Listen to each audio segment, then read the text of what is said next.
André Onana is now in Turkey. Let that sink in for a moment. A goalkeeper who started in a Champions League final just 2 years ago is now on loan at Trabzonspor, earning more money there than he did at Manchester United. And the most damning part? Nobody at Old Trafford wanted him to stay. This is the same keeper who was once hailed as the future of goalkeeping, a modern sweeper with the feet of a midfielder and the shot-stopping ability of the elite. Instead, Manchester got 2 years of catastrophic errors, a dressing room exile, and eventually had to pay him to play somewhere else. But how does a Champions League finalist become so unwanted that a club literally pays extra to get rid of him? To understand André Onana's spectacular fall from grace, we need to go back to where it all began, because this is the story of how the Premier League destroyed one of football's most confident keepers.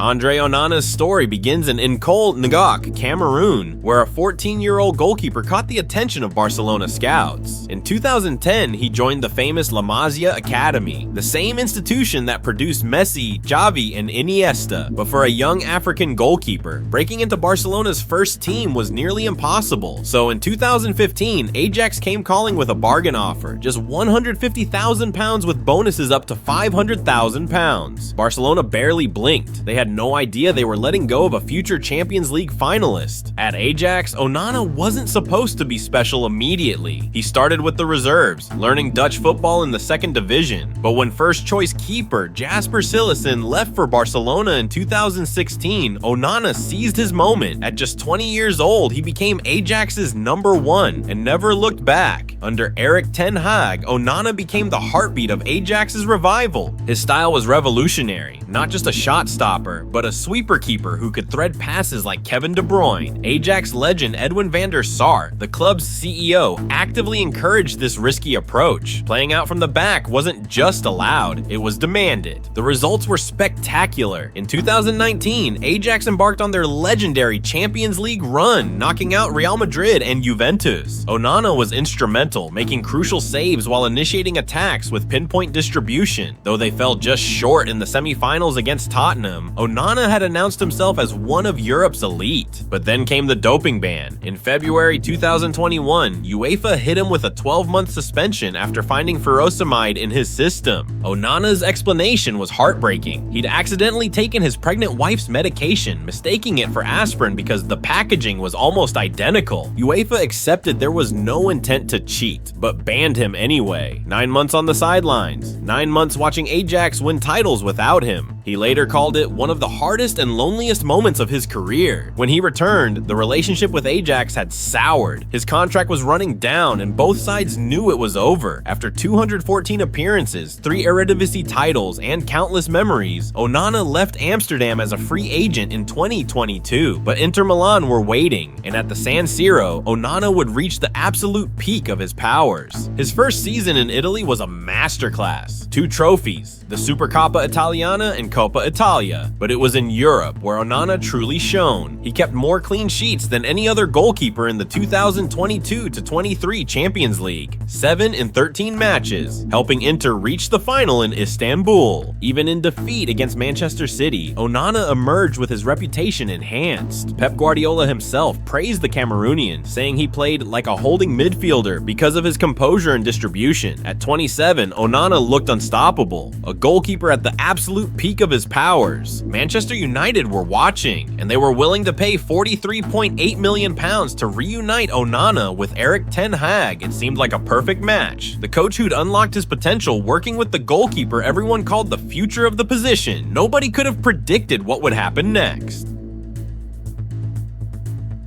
August 14th, 2023. Old Trafford, André Onana's Manchester United debut against Wolverhampton Wanderers. United won 1-0. Onana kept a clean sheet and everything looked promising, except for one moment, a reckless charge into Sasha Kalajdzic that somehow didn't result in a penalty. The referee and VAR inexplicably let it slide, but it was an early warning sign that nobody heeded. Erik ten Hag's reunion with his former Ajax star was supposed to unlock Manchester United's immense potential. Onana's distribution would revolutionize their build-up play. His sweeper-keeper style would suit the high defensive line. On paper, it was perfect. Reality had other plans. Within weeks, the cracks began to show. Against Nottingham Forest, questions were raised about his positioning. It wasn't a disaster. United still won, but the unease was there. Small doubts that would only grow louder as the season unfolded. And then came September 20th, 2023. Bayern Munich away. The Allianz Arena, Champions League football. The stage where Onana had thrived just months earlier with Inter Milan. This was supposed to be his redemption, his chance to show United fans what they'd bought. Instead, they got a glimpse into the nightmare that was about to unfold. Leroy Sané picked up the ball 25 yards out and hit a shot toward goal. It wasn't particularly powerful. It wasn't in the corner. It was straight at the goalkeeper. The kind of save any professional keeper makes in their sleep. Onana dove. He got both hands to the ball, and somehow, impossibly, he let it slip underneath his body and trickle over the line like a deflated balloon. The Allianz Arena fell silent for a moment, as if 75,000 people were trying to process what they just witnessed. Then the Bayern fans erupted. Manchester United, who had been playing well up to that point, suddenly looked vulnerable. What should have been a routine save had become the opening goal in what would become a 4-3 defeat. Onana knew immediately. As the ball crossed the line, his body language said everything. Head and hands, the look of a man who understood the magnitude of his error. After the match, Onana faced the media with brutal honesty that would become a recurring theme. After my mistake,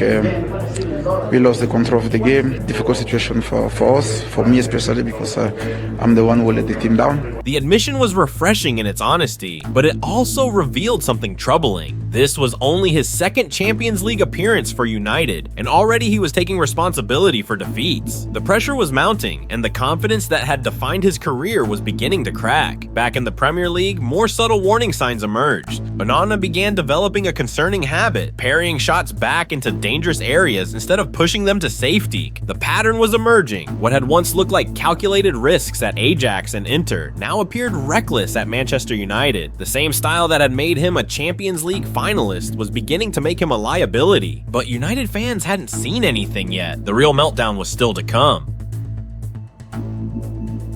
November 29th, 2023, Istanbul, Rams Park. Onana produced what the BBC would later call a horror show to undermine much of United's good work. Hakim Ziyech, his former Ajax teammate, stepped up for a free kick in the 23rd minute. The shot wasn't particularly venomous, more placement than power, but Onana seemed to expect contact from a defender in the wall. When none came, he was caught completely off guard. The Turkish crowd erupted. Cameras captured Onana's expression, the look of a man who couldn't quite believe what had just happened. His teammates tried to offer encouragement, but you could see the doubt creeping into their faces. 23 minutes later, Ziyech tried again from a similar position. This time, Onana was ready. He got a full hand to the shot, clearly seeing it all the way. A routine save for any professional goalkeeper, except he somehow managed to push the ball under his own arm and into the goal. The Manchester Evening News was scathing in their assessment. Onana had carelessly conceded the first goal, catastrophically fumbled the second, and was too easily beaten for the third. The BBC declared it a night of suffering for Onana. But the statistics told an even more damning story. According to Opta, Onana had now made the most errors leading to opposition goals in the Champions League since the 2018-19 season. In just 6 European games for United, his mistakes had directly caused 3 additional goals being conceded. The irony was crushing. This was the same goalkeeper who had kept more clean sheets than anyone else in the previous season's Champions League with Inter Milan. 7 clean sheets in 13 matches, reaching the final. Now he couldn't get through a single European tie without gifting the opposition a goal. United finished bottom of their Champions League group, their earliest exit from European competition in years. While it was unfair to blame Onana entirely, his errors had been the defining moments of their campaign. 3 times they had taken the lead in crucial matches, and 3 times his mistakes had handed the initiative back to their opponents. The psychological impact was becoming evident. Onana's body language on the pitch had changed. Where once he commanded his penalty area with supreme confidence, now he looked hesitant, second-guessing decisions that should have been instinctive.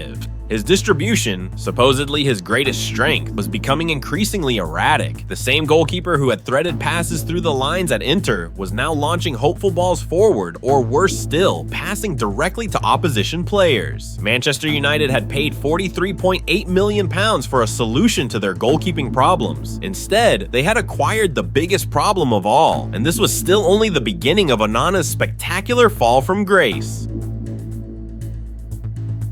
Amorim's reign began with a fanfare that promised a reset. The Portuguese was announced as Manchester United's new head coach in early November 2024, arriving with a reputation for structure and a trusted 3-4-3 blueprint. Amorim's first game in charge was a scrappy 1-1 draw at Ipswich on the 24th of November 2024, a result that felt like a reality check rather than a fresh start. There were flashes of hope, a thumping 4-0 at Old Trafford against Everton in early December, and a late improbable 2-1 comeback at the Etihad a week later suggested the old United spirit hadn't been extinguished. And for a moment, the narrative swung back toward optimism. By mid-January 2025, the wheels were wobbling again. A 3-1 home defeat to Brighton left Amorim reflecting publicly that his side might be maybe the worst team in Manchester United's history. Critics sharpened their knives at the manager's insistence on his system and at the squad's ability to execute it. Off the pitch, the cracks were tactical and structural. Amorim's 3-4-3 demanded mobility and press triggers the current squad didn't consistently provide. Gaps opened between the lines and counters punished United repeatedly. Analysts and former pros were not only picking apart individual mistakes, they were asking whether the squad, as built, fit the coach's blueprint. Goalkeeping mistakes, already an unhelpful motif stretching back before Amorim's arrival, became a recurring match definer. Errors that had haunted Onana at Old Trafford and in Europe resurfaced in the spring. Onana's high-profile blunders in Lyon's 2-2 draw in the Europa League quarter-final first leg underscored a running theme of costly, momentum-changing slips. Amorim publicly defended his keeper, but the headlines and the tape were unforgiving. United were beaten 1-0 in the Europa League final in Bilbao. A single goal and one bad defensive moment enough to rob the club of silverware and any neat redemption. The damage was not only in results. The season left the dressing room bruised, recruitment questioned, and the transfer selection choices under fresh scrutiny. By summer 2025, fans and pundits were talking openly about a team that had been rebuilt around a philosophy that, on paper, still promised much, but on the pitch had been repeatedly undone by individual errors and a lack of cohesion. The Carabao Cup second round. League 2 opposition, the fourth tier of English football. At home, what could possibly go wrong? Everything. In front of a sparse Old Trafford crowd that had turned up expecting routine progression, Onana produced perhaps his most embarrassing moment yet. A cross came into the penalty area. Onana came out to punch it clear. Instead, he collided with his own defender, while the ball bounced loose for former Manchester United Academy graduate Tyrell Warren to tap home Grimsby's second goal. The irony was almost too painful to watch. A goalkeeper who had once played in a Champions League final was being embarrassed by a team from a town most people couldn't locate on a map. Manchester United, one of the biggest clubs in world football, eventually lost on penalties to League 2 opposition. The headlines wrote themselves, and Onana was central to every single one. Former United goalkeeper Ben Foster was among the harshest critics. For the last year especially, everyone knew that Onana wasn't up to it. He's a fantastic shot stopper, but he makes way too many mistakes. But it was Nemanja Matic who delivered the most devastating blow. Ahead of Lions' Europa League clash with United, the former United midfielder was asked about facing his old club. His response was brutal and unforgettable. Onana is one of the worst goalkeepers in Manchester United history. The words hit like a sledgehammer. This wasn't some pundit or rival fan talking. This was a former teammate, a respected professional who had shared a dressing room with some of United's greatest goalkeepers. Matic had played alongside David De Gea during some of his best years, had witnessed the legacy of Edwin van der Sar and Peter Schmeichel. For him to publicly declare Onana as among the worst in the club's history was damning beyond words. Amorim tried to defend his goalkeeper publicly, but privately, decisions were already being made. United moved quickly to sign Belgian goalkeeper Senne Lammens from Royal Antwerp for £18 million. Suddenly, Onana found himself third choice, behind Lammens, behind backup Altay Bayunder, behind everyone. The goalkeeper who had cost £43.8 million was now surplus to requirements. Phone calls were made, agents were contacted. Within days, Turkish club Trabzonspor had agreed to take Onana on loan, and remarkably, they were even willing to pay him more than his United salary through bonuses and signing fees. The irony was complete. Manchester United were essentially paying André Onana to play somewhere else. After 102 appearances, 150 goals conceded, and just 24 clean sheets, his time at Old Trafford was over. The boy who had once been called the future of goalkeeping was now a cautionary tale, and everyone in football knew it. If you enjoyed this deep dive into the rise and fall of André Onana, make sure to like this video, subscribe to the channel, and turn on the notification bell so you don't miss the next story.